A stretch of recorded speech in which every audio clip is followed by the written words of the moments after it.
red flags are really there. They're not magenta. They are not pink. They are not purple. They are not blue. They are red, and they are red for a reason. This is like my 6th time making this video, but welcome to my channel. I hope you had a great week. I hope you have a great upcoming week. This week's topic is in line with a really big trend that has been going on, and I'm pretty sure you've seen the post, but if you haven't, it is the red flag post. I'm not even gonna hold you. Some of these are really funny, but as always, making light of, pretty bad situations is always something that we should check just to make sure, actual understanding that this is not cute. So, 3, 2, 1. So I guess I'm gonna start by asking a question to myself as well, so it's rhetorical. Why do we wait? Men and women alike, why do we wait until people's actions or people's red flags actually turn into what red flags turn into, which is like some huge issue? If someone has red flags, it doesn't just stay a red flag. You know what I'm saying? Like, red flags turn into a issue. So kind of going back to what I was saying earlier, it's just important that we do understand that, like, it's funny, but like not really. Like, if someone actually has these red flags, then why are we still really giving them the benefit of the doubt?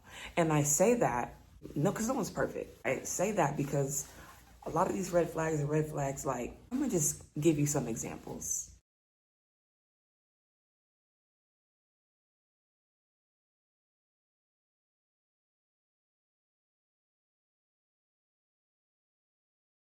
So if someone has red flags that are like to this extent, my question now is, why are we still giving them the benefit of the doubt? I really wonder, and I'm as guilty as this as anyone, having the nerve to get upset when someone's actions, when they've acted on the actions that they've been acting on. Why wait until someone cheats on you or betrays you whenever the entire time their actions said that they're capable of it? Not just capable of it, but they do it in minute amounts. And maybe not to you, but to their friends. You're not an exception. You're never an exception to someone who is a betrayer, who is fake, to someone who's a fraudulent person. You're never an exception, because that's them. It's not personal, but you're not an exception.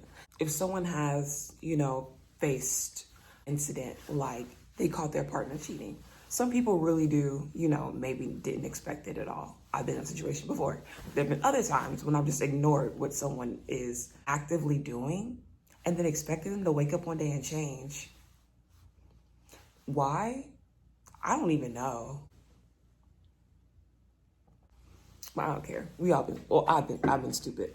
I'll speak for myself. That was an example of me being stupid.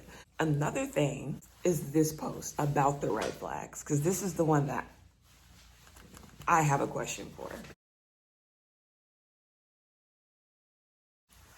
Because, there's a lot of people who are confident. Some of you know a friend who has been in a toxic situation, like, or you yourself are in a toxic situation, and you're so confident about leaving him or her. You have it. You got it. You good, right? So, like, you send that text, you call them up.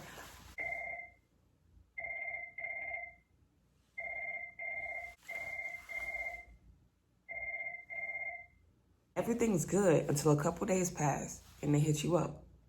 Now, if you've been sexually active with this person, it's gonna make it harder. Biologically, that just makes it worse, especially females.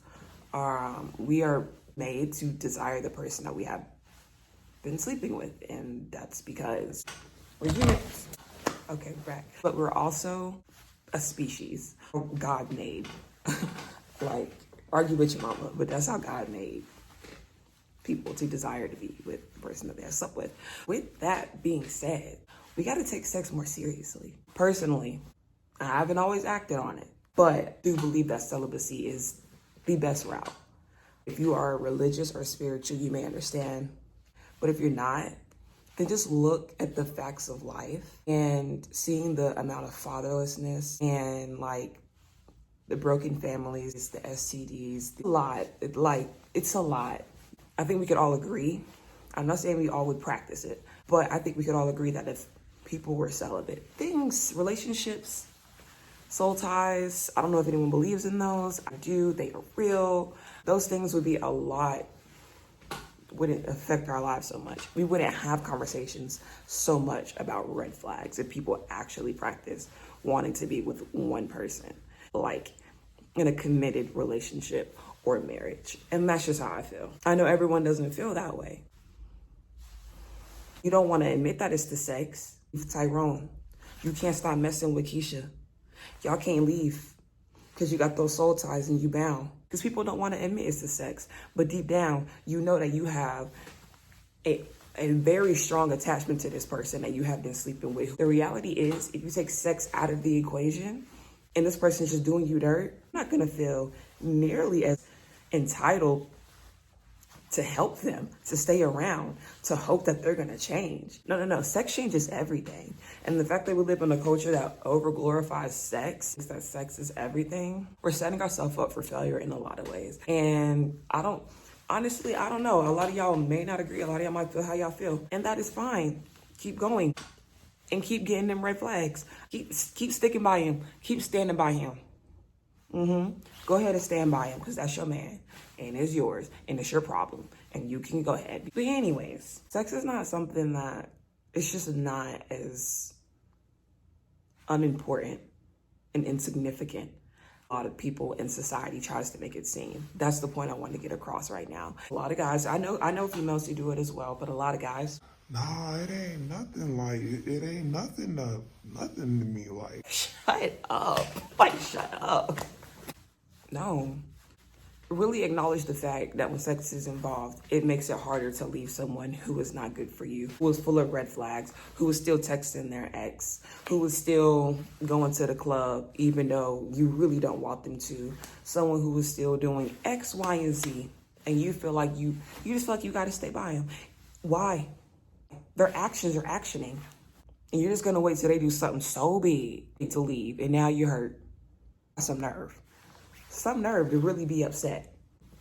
Because deep down, I think in the heart of every person, you know who you're dealing with. Very smart. You're very capable of figuring out who you're dealing with right now. And their actions have only shown you who they are. But the fact that you don't want to accept it is going to be the death of you in that relationship for you and your sanity. Yeah, anything that costs you your sanity, your peace, it costs too much. It costs too much. You don't got to deal with that. None of that. You're not obligated to wait on anybody to change. You're not obligated to save anybody. You're not obligated to do anything but give them to God and pray.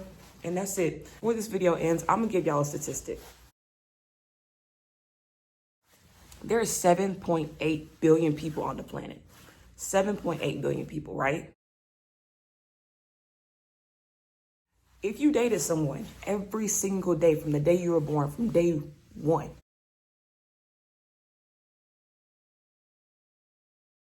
someone for the rest of your life, a new person every single day, and say you live to be like 100,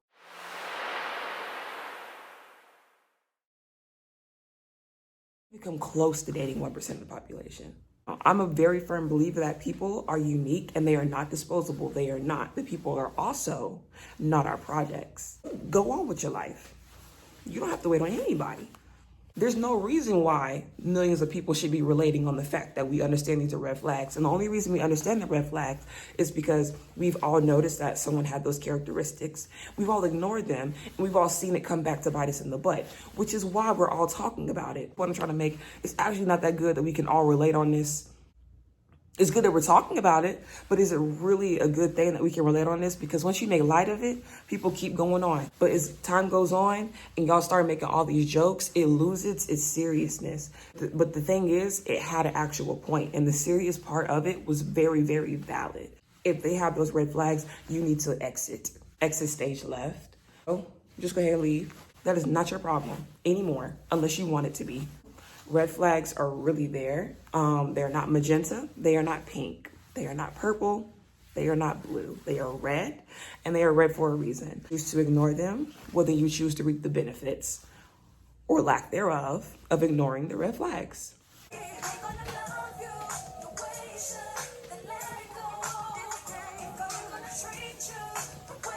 Hope you guys enjoyed this video. I have a new video dropping next week. As always, I have my Instagram and my email link below. Email me some topics, DM me some topics, share this with a friend, share this with family, just share it if you feel inclined to do so. Like this video, subscribe, but thank you for tuning in. I hope you have a great week. Love you.